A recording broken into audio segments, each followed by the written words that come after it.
Bahay namin sa probinsya.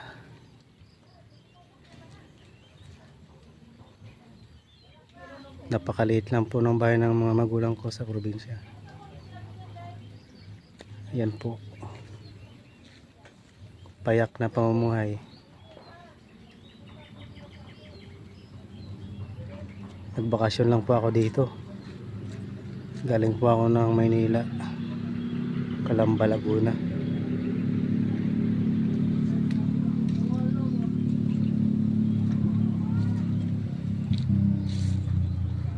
Sira-sira na oh. Pero hindi po ito sa kanilang lupa eh. Nakitira lang pati yung bahay. Kaya kailangan ko mag-ipon para may pambili ng sariling lupa namin. Ayan.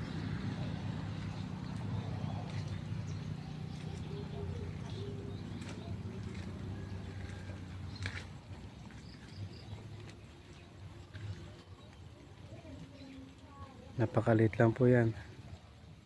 Pero napaka-relax tumira dito.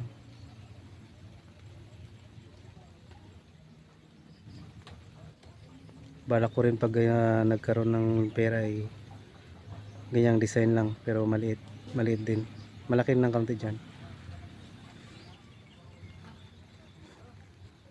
Yan po ang bahay namin, bahay ng mga magulang ko dito sa probinsya.